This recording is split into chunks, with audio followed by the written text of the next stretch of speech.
100 টাকা? জামাইকে 100 টাকা? এটা কি ধরনের ইয়ার কি আমার সাথে? এটা কিভাবে কথা বলছো তুমি মার সাথে? আমাকে কেন বলছো? তোমার মাকে বলো না। তোমার মা কি করছে এগুলো? হ্যাঁ, এরকম ভাবে জামাইকে কেউ অপমান করে? একটা নিয়ম থাকে, সবকিছু একটা নিয়ম থাকে। বিয়ের পরে এসছে, এটা কি 100 টাকা? আরে বিয়ের আগে আমাকে এরকম সম্মান দিত না, বিয়ে হয়ে গেছে এখনো পর্যন্ত আমাকে এরকম অসম্মান করতে হবে তোমার মা? বিয়ের সময় আমি কোনো যৌতুক পাইনি, ঠিক আছে, আমি সেটার কথা ছেড়েই দিলাম, গরিব ঘরের মেয়ে, আমি আশা করিও না যৌতুকে। কিন্তু এটা কি? আর শাশুড়ি মা, আপনি আমাকে একটা কথা বলুন, এই যে আপনি যেটা দিচ্ছেন বা যাই হোক আপনার যে টাকা পয়সা আপনি যেরকম ভাবে দিচ্ছেন, কার কাছে যাবে ওটা? আপনার মেয়ের কাছেই তো যাবে। হ্যাঁ, আপনার মেয়ের কাছেই তো যাবে, আমি তো আর খেয়ে নেবো না। শাশুড়ি মা, আপনাকে একটা কথা বলবো, জামাই না ভগবানের মতো, এই 100 টাকা দিয়ে আপনি ভগবানকে অপমান করছেন। আর আমি আপনাকে একটা কথা বলে দিই, আপনার মেয়েকেও বলে দিচ্ছি, বিয়ের পরেও যদি আমি এরকম মতো অসম্মানিত হই এই বাড়িতে, তাহলে কিন্তু আমি বিয়েটা ভেঙে দেবো। আমাকে বলে দিন, এখনই বলে দিন আপনারা। আরে তুমি এসব কি বলছো? তুমি আগে দেখো তো খামটা খুলে, খামে কি আছে? হ্যাঁ, তুমি তো তোমার মায়ের সাইড নেবেই, কি দেখবো আমি? 100 টাকা রয়েছে ওর মধ্যে, কি দেখবো খামটা তুলে? আচ্ছা 1 মিনিট দাঁড়াও, নাও দেখো এটাকে ভালো করে খুলে, কি আছে এটাতে।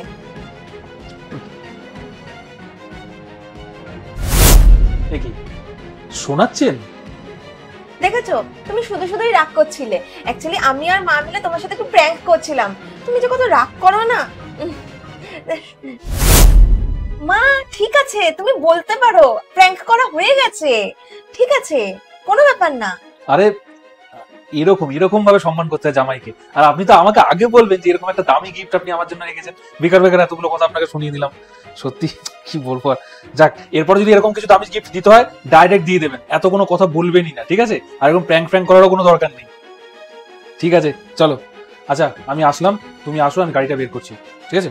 আর এই নাও খামটা ধরো, অনেক দামি গিফট। ধরো খামটা, চলো আমি আসলাম তাহলে, ঠিক আছে? এই এবার বলতো, সোনার চেনটা তুই খামের মধ্যে রেখেছিস না? হ্যাঁ মা, আমি সোনার চেনটা এই খামে রেখেছি। জামাই হঠাৎ করে বাড়িতে চলে আসলো, দাবার মতো তো কিছুই নেই, কি যে দেবো, এই 100 টাকাই পড়ে রয়েছে, এই দিয়ে দি।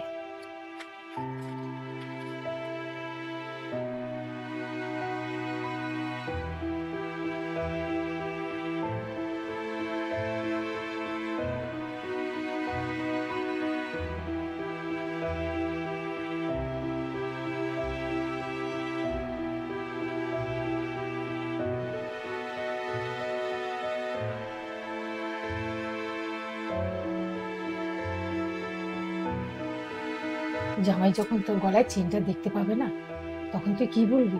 সে তোমার জামাই যখন জিজ্ঞেস করবে তখন আমি একটা কিছু বলে দেবো, না হয় বলে দেবো চেনটা আমার হাতে কোথাও হারিয়ে গেছে। কিন্তু মা তুমি বলো, তুমি তো আমার মা, আমার কাছে তো তোমার সম্মানটা সবার আগে। আমি কিভাবে তোমার সম্মান ওখানে হানি হতে দিই তুমি বলো?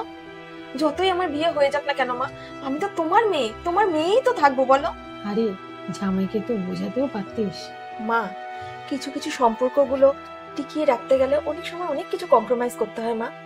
তুমি মা, তুমি মায়ের মতন করে কম্প্রোমাইজ করছো, আমি বউ, তো আমি বউর মতন করেই কম্প্রোমাইজ করছি। আর আমি জানি মা, একটা সময় পর ও সব বুঝবে, সব ঠিক হয়ে যাবে মা। এটা এখনের মতো না হয় থাক।